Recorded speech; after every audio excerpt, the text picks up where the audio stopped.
Ain't No Half Steppin' with Marcus J. Thank you so much for hanging in there with us. Ain't No Half Steppin' with Marcus J. Wanted to go ahead and take this opportunity to introduce our next guest that we have on the live line. We've got a very, very special person, an author, Desiree Monique, who has written a book. The book is called Life After Death, Remembering Shamunda. Now, Desiree Monique has her dream of being a writer and author that started way back in high school. She was appointed a stage manager for a host of plays. She performed at her high school at the alma mater in Hillside, New Jersey. She later migrated from her hometown in Jersey City, where she would later marry and give birth to her wonderful 6 children. She's a devoted wife, multitasking, as well as an author of several books. I am very, very honored and happy to have Miss Desiree Monique on the live line with us here at Ain't No Half Steppin'. Desiree Monique, how you doing? Fine, thank you very much. Thank you for joining us on the show tonight. Wanted to talk to you about the book. I had an opportunity to read it yesterday, and I was very, very impressed with it and moved. I had mentioned to the fellas here during the break that I had a moment as I was reading it, and I wanted you to come on the line and share with our listeners and the potential readers what your feeling is about the book, and what was the overview. First of all, let's start there. What's an overview of the book so folks will have an idea of what exactly they'll be reading? Okay, the book is basically about losing an unborn child and the triumph of trying again. It's about a part of my life where I had a miscarriage, and this book is to help. It would help me to get over the feelings I had after having the miscarriage, and then after that, I decided that it would be helpful to other people too who also were in this situation and decided not to try again. But I encouraging them to try again in the book. Okay, so I'm guessing that the inspiration that you got was from the experience. Tell us a little bit about what led you to actually grab your pen and put it down on paper. I mean, that experience is certainly trying, and some folks don't even like talking about it, but you were able to get it out, I guess, by writing it down.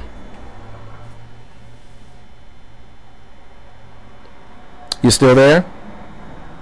Yes. Okay. What? I'm sorry, I'm listening to you at the same time. Maybe I should just turn it off. Yeah, turn down your radio. Turn it down. Yeah, turn down your radio. It's probably... So it's like I'm hearing you and I'm hearing the radio at the same time. Yeah, it's probably a little bit of a delay.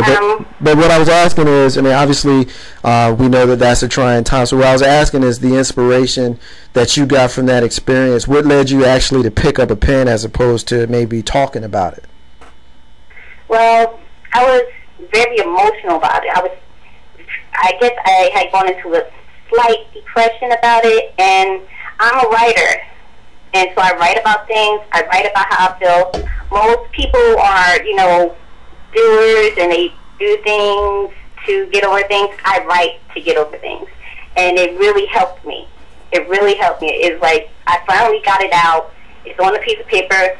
Now it is finished. It is done.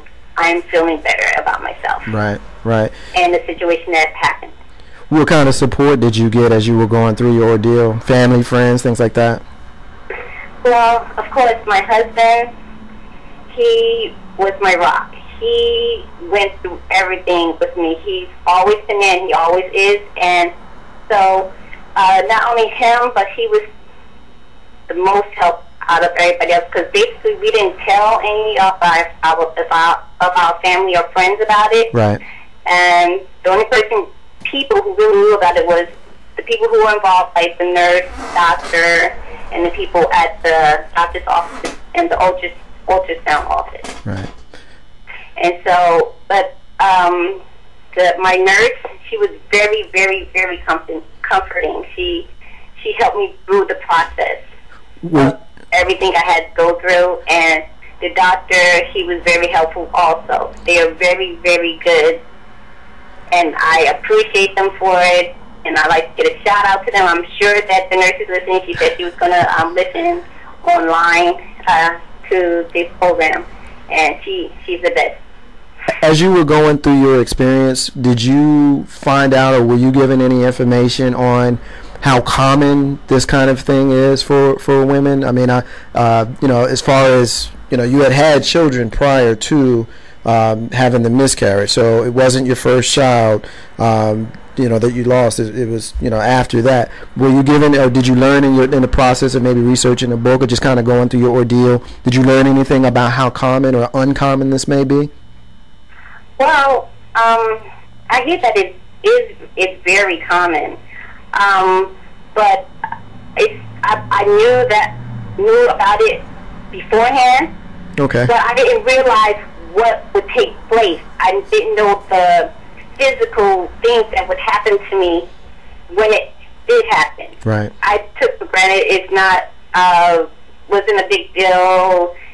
And then I found out later that it was a very big deal, because I watch baby programs all the time and people talk about it, but it's in a nonchalant kind of way. Right. And so I'm saying, it's not a big deal. They got over and it's okay, and they're having another child, so everything's fine. I didn't know the physical and the mental thing that I would go through when it took place. Right.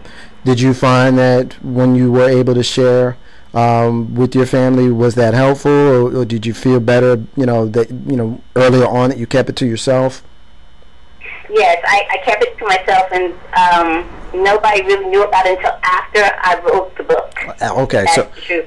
okay. The only person who knew about it was my husband. Right. Nobody else. Okay, so just my husband. So that kind of answers the question. So there was no bridge between when you had the experience and between writing the book with regards to sharing with folks. If folks found out, in the family found out about your experience as they're reading a book like the rest of us.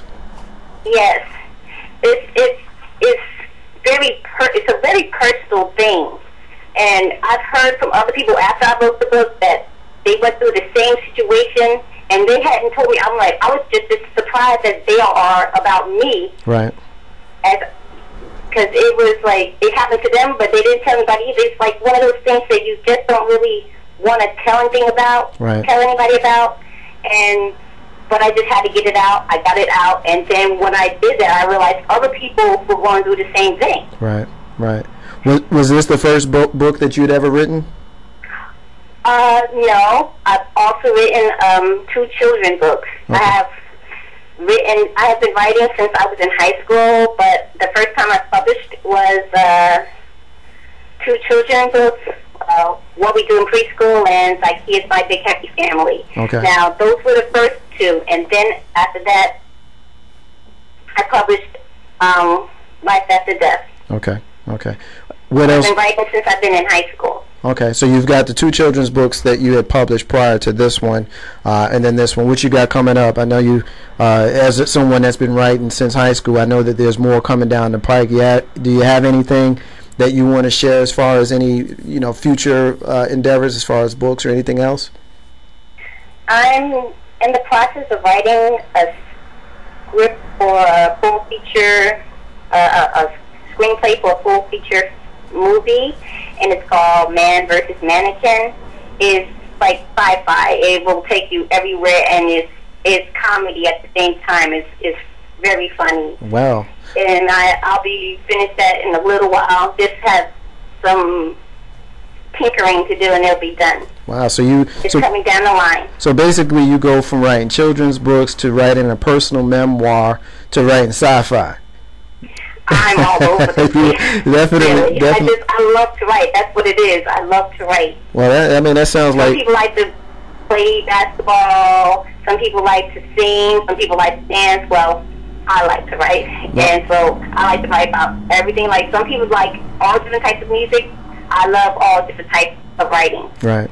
Right. Well, what I can say about the book, because I have read it, and I was very honored to be, for you to give me a copy to read it, and I of course identified very strongly with your husband and his presence throughout the ordeal, and just some of the ways, and I don't want to give any of the details of the book away, because I do want folks to go out and buy it, because it is a good read. But I was moved by the way he managed some of the things, some of the challenges that came up, and some of the people that you guys came into contact with that may or may not have been as helpful as they should have been, and his way of going and working around that, and getting folks to do what they should do. I certainly can relate to that, and I was definitely glad to see that you had that, and of course you shared that in the book. Yes, my husband, he's very close to my heart. He does anything and everything for me. We're like a team. We're Team Harris. Team Harris. And he will not let anybody hurt me purposely if he can help it. So if he will go through doors, windows, whatever it takes, and he will not let anybody do things to me that a lot of people are like, okay, you know, it's not a big deal. Maybe another time, no. He walks in the door, he gets things done, and he does it because he loves me, and I appreciate it, and I love him for it too. Well, we appreciate it. He won't. It's not like a stop sign for us. Not with him. It's not a stop sign. That's just a maybe sign, possibly sign. That's what it is. How can we get the listeners? How can they get the book? What can they do? Well, you can go. They can go to wombpublications.com or Amazon.com or CreateSpace.com. They can even, type it in, Desiree Monique, or author Desiree Monique, and the name of the book on Google, and you'll see it come up. So, but basically, that's it. wombpublications.com, Amazon.com. Okay. And that is Life After Death, Remembering Shamunda. And you can find them. I'm sorry, it's Shamuda. Shamuda. I'm sorry, Shamuda.